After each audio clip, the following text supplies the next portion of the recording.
بظاہر دیکھا جائے تو سیدنا علی کرم اللہ وجہہ الکریم کے پاس کوئی دنیاوی مال و اسباب تو نہ تھا، اگر دیکھا جائے دنیاوی اعتبار سے، بلکہ ایک زرہ تھی جسے آپ نے فروخت کر کے شادی کا اہتمام کیا، اور تاجدار کائنات صلی اللہ علیہ وآلہ وسلم نے اپنی پیاری بیٹی کا نکاح آپ سے کیا۔ تو دیکھا کیا گیا، آپ باب العلم تھے، شجاعت تھی، محنتی، علم کا سمندر، تو خوبیاں ہی خوبیاں تھیں۔ دیکھا کیا گیا، کردار دیکھا گیا، دیکھا کیا گیا، سیرت دیکھی گئی۔ تو رشتہ کرتے وقت کیا دیکھنا چاہیے؟ سیرت۔ حدیث مبارکہ ہے، جب بھی رشتہ کیا جاتا ہے تو لوگ 4 باتیں دیکھتے ہیں۔ کچھ لوگ اس لیے رشتہ کرتے ہیں کہ وہ خاندان دیکھ کر رشتہ کرتے ہیں۔ کیا دیکھتے ہیں؟ حسب و نسب، بہت اونچا خاندان ہو، بہت بڑھیا خاندان، بڑا خاندان دیکھ کر شادی کی جاتی ہے۔ کچھ لوگ یہ دیکھتے ہیں۔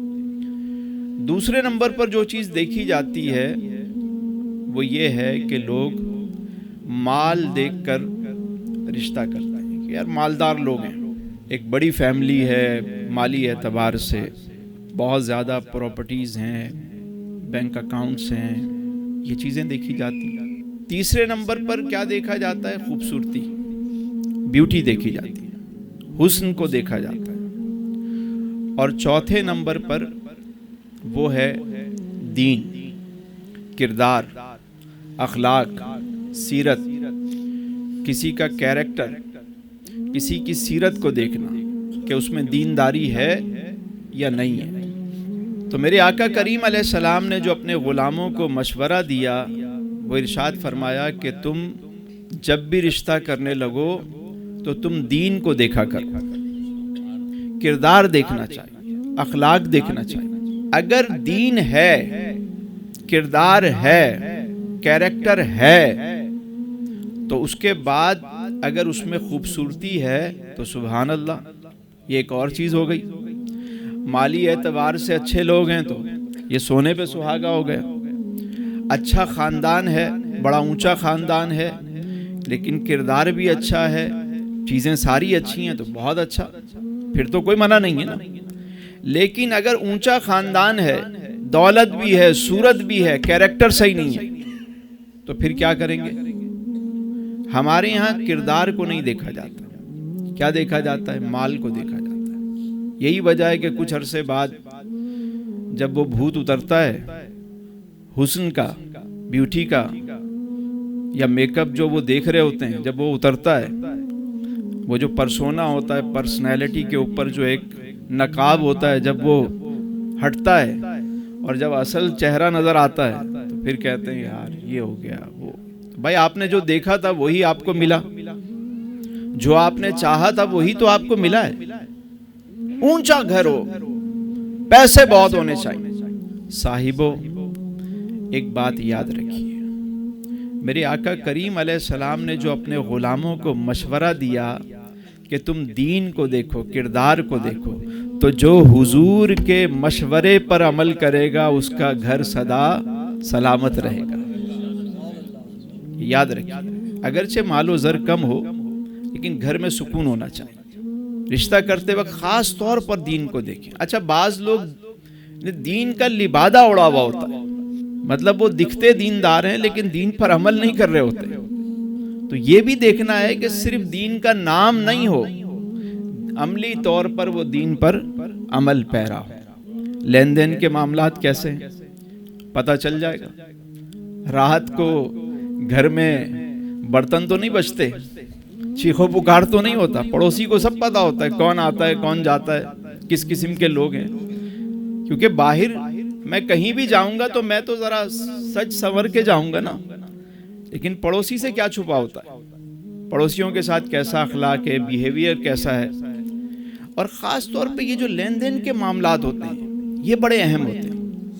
ہاں بندہ دیندار ہے اور حضور کے طریق پر چلتا ہے، سودا طے کرتا ہے تو دیانت بھی ہے اور صداقت بھی ہے اس میں، تو پھر تو سبحان اللہ نورن علی نور ہے.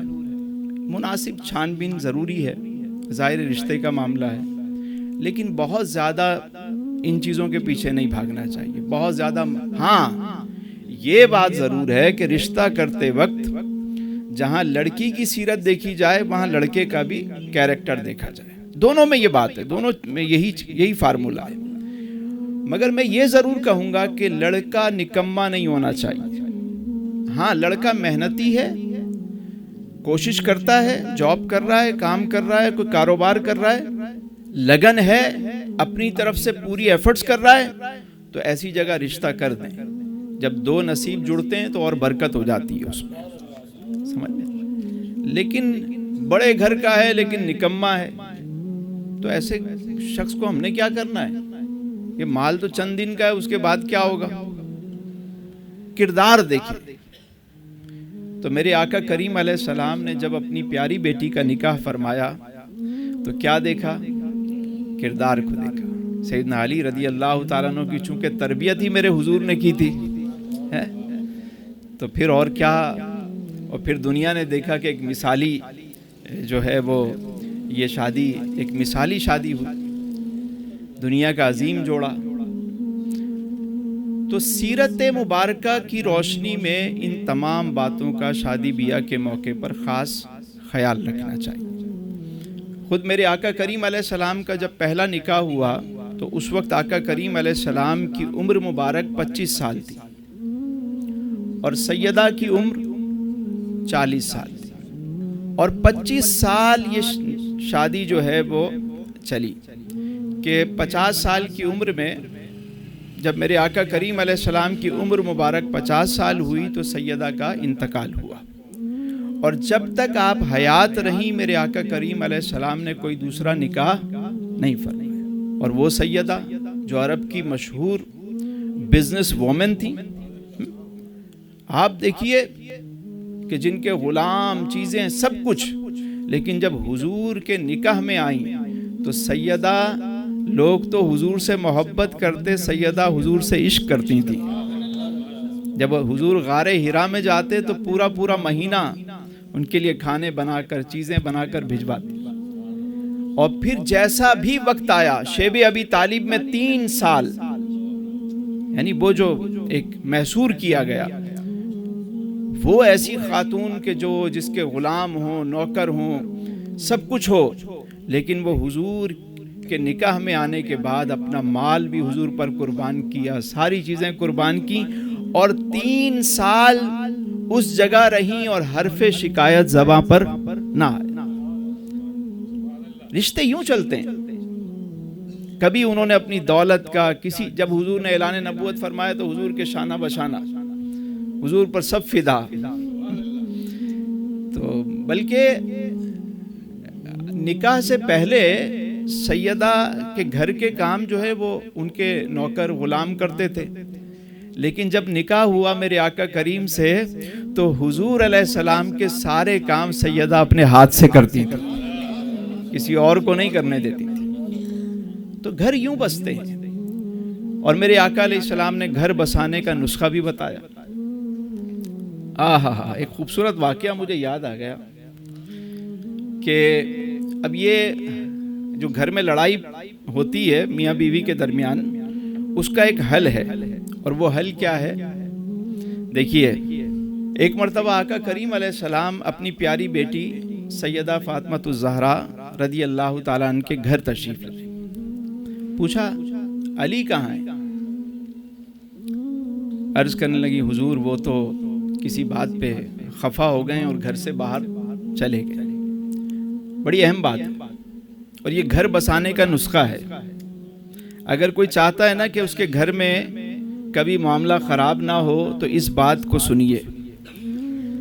پوچھا علی کہاں ہے؟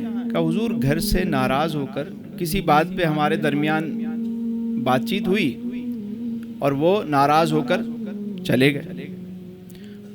حضور علیہ السلام حضرت علی کو تلاش کرتے ہوئے جب باہر آئے تو دیکھا کہ سیدنا علی مسجد نبوی شریف میں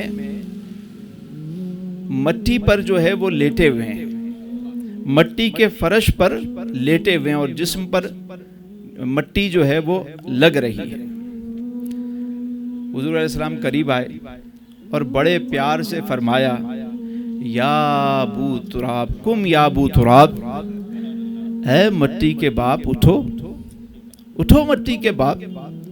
یہ حضرت علی کا لقب بھی ہے ابو تراب، مٹی کا باپ۔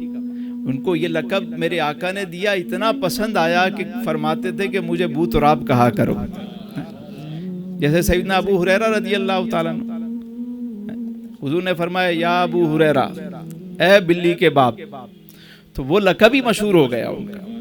اب دیکھیے میاں بیوی میں لڑائی ہوئی تو حضرت علی نے یہ نسخہ بتایا باب العلم نے کہ کبھی اگر ایسی بات ہو جائے تو آپ، بیوی تو باہر جا نہیں سکتی، آپ خاموشی سے گھر سے باہر چلے جائیں۔ لڑائی ہو جائے کیا کریں؟ زبان کو بند کریں اور گھر سے تھوڑی دیر کے لیے باہر چلے جائیں۔ اچھا، پھر باب العلم نے یہ بھی سکھایا کہ نکل کے گھر سے جانا کہاں ہے؟ مسجد میں۔ اپنے گھر سے نکل کے کہاں جانا ہے؟ اللہ کے گھر میں۔ اپنے گھر سے نکل کے جانا کہاں ہے؟ اللہ کے گھر میں، کسی اور کے گھر میں نہیں جانا۔ پتہ چلا یہاں سے نکلے تو نہیں، فرمایا کہ اللہ کے گھر میں۔ اور پھر دیکھیے جو بڑے ہوتے ہیں، ہمارے ہاں جیسے نکاح ہوتا ہے، شادی ہوتی ہے، تو گھر کے جو سربراہ ہوتے ہیں، جب حضور گھر میں تشریف لائے اور اپنی بیٹی سے جب بات سنی کہ ان کا شوہر ناراض ہو کے چلا گیا، تو سید عالم صلی اللہ علیہ وسلم نے کوئی اور بات نہیں کہی، بلکہ حضرت علی کو ڈھونڈنے کے لیے باہر نکلے، اور جب مسجد میں انہیں پایا تو غصہ نہیں کیا، یہ نہیں کہا کہ تم نے میری بیٹی سے لڑائی کی ہے، نہ نہ نہ نہ، سید عالم نے بڑے پیار سے مٹی جھاڑی اور فرمایا کم یا ابو تراب، اے مٹی کے باپ اٹھو۔ کیا محبت اور شفقت ہے۔ اگر کبھی میاں بیوی میں لڑائی ہو جائے اور سرپرست بڑے پیار اور محبت سے اس معاملے کو سنبھالیں تو معاملات سنبھل جاتے ہیں۔ یہ گھر بسانے کے نسخے ہیں۔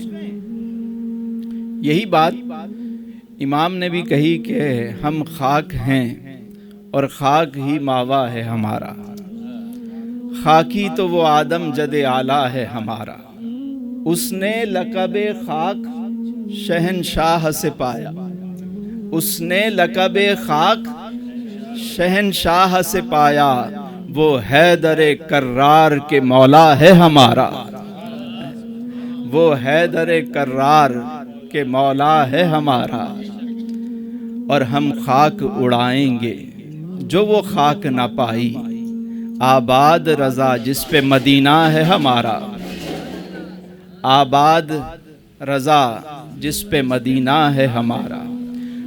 ماشاءاللہ، اللہ تعالیٰ آپ سب کو آسانیاں عطا فرمائے اور آسانیاں تقسیم کرنے کا شرف عطا فرمائے۔ کوئی سوال ہو تو میں حاضر ہوں۔